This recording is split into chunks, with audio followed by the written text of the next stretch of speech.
Assalamualaikum dan salam bahagia, bertemu kembali dalam Fokus hari ini untuk edisi Rabu 25 Mei 2016. Saya Zawazi Yusof. Dan saya Reti Zaidi. Fokus niaga, tempatan dan antarabangsa terkini dan terbaik kami sediakan untuk anda.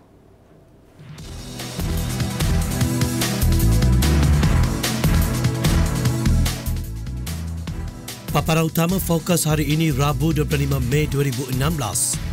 Syarikat Bekalan Air KIPC Sdn Bhd setuju serah hak milik 6 tahun lebih awal daripada perjanjian. Pindahan aset One Malaysia Development Berhad dijangka selesai pertengahan Jun. Syarikat tempatan antarabangsa ditawar taja sukan.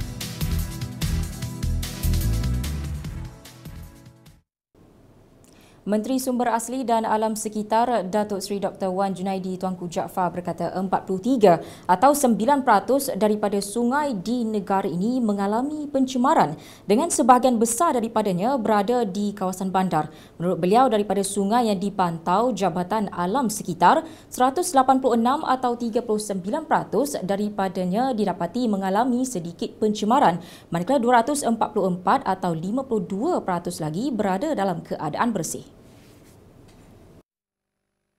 Kebanyakan sungai yang mengalami pencemaran terletak di kawasan bandar dengan sebahagian besar bahan yang mencemarkannya berasal daripada pelbagai sumber termasuk air dari loji kumbahan, premis industri dan komersial serta akibat jumlah aliran yang kecil berikutan kawasan berturap yang begitu luas.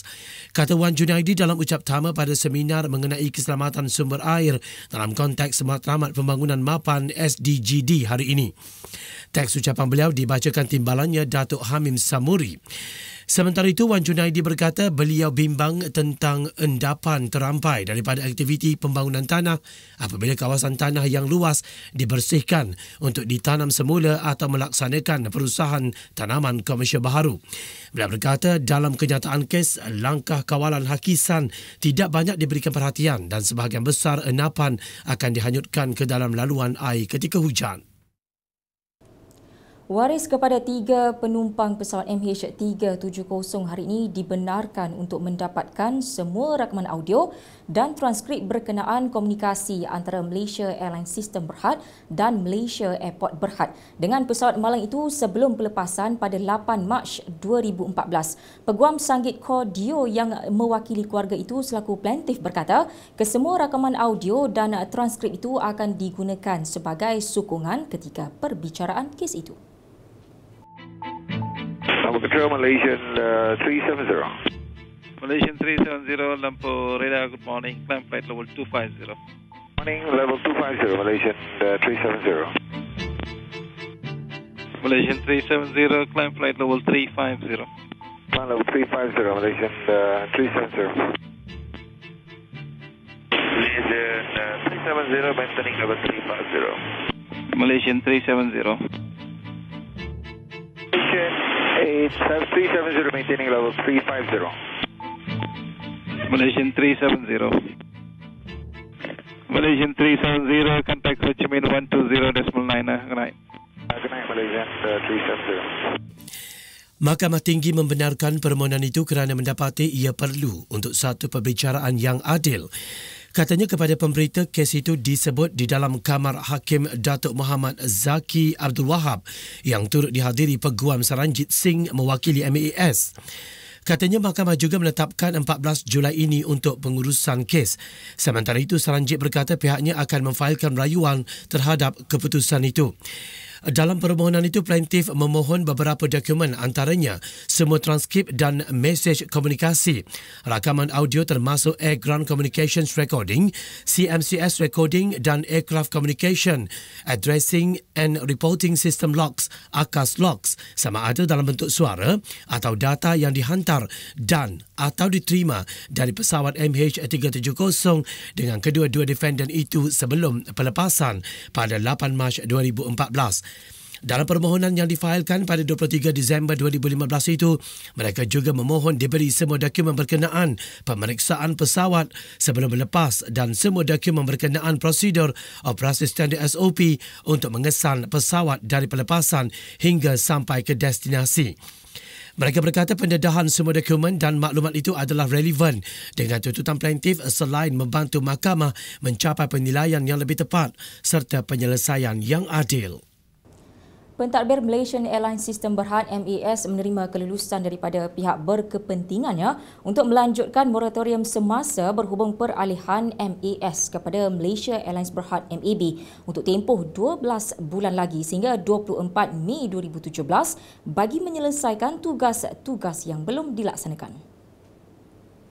Akta Malaysian Airlines Sistem Berhad Pentadbiran 2015 atau Akta MAS menyediakan peruntukan bagi penubuhan entiti baharu Malaysia Airlines Berhad atau MAB dengan model perniagaan baharu untuk menggantikan MAS sebagai syarikat penerbangan negara selain sebagai kaedah yang berkesan, cekap dan lancar bagi peralihan perniagaan harta, hak liability dan hal ehwal MAS kepada MAB. Dalam kenyataan hari ini, Pentadbir Datuk Muhammad Faiz Azmi berkata memandangkan perbincangan mengenai peralihan adalah kompleks, melibatkan undang-undang dan implikasi cukai merentasi pelbagai bidang kuasa. Pihak-pihak berkepentingan meluluskan untuk melanjutkan moratorium semasa. Sementara itu, Muhammad Faiz yang dilantik sebagai pentadbir pada 25 Mei 2015 berkata, selepas setahun pentadbiran, aset dan liability terpilih yang penting kepada operasi penerbangan MAB telah dipindahkan daripada MAS kepada MAB. Ini termasuk tanah dan bangunan, kemudahan bengkel, pejabat, stesen, pesawat dan kenderaan selain kontrak bagi perkhidmatan kejuruteraan, perkhidmatan undang-undang, bekalan bahan api, catering, keselamatan, sistem sokongan dan kemudahan modal kerja. Program visa elektronik e-visa yang diperkenalkan untuk pelancong Cina telah menarik 647,344 pelancong ke negara ini bagi tempoh Januari hingga April tahun ini.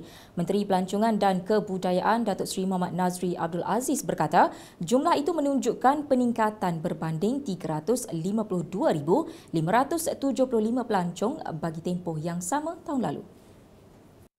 Ini menunjukkan sistem e-visa serta maklumat dan pendaftaran pelancongan elektronik entry berjaya menarik lebih ramai pelancong Cina ke negara ini. Katanya pada persidangan Dewan Rakyat hari ini bagi menjawab soalan tambahan Anthony Lok Siu Fuk daripada DAP Seremban yang ingin tahu berhubung status e-visa kepada pelancong Cina yang dilancarkan Mac lalu.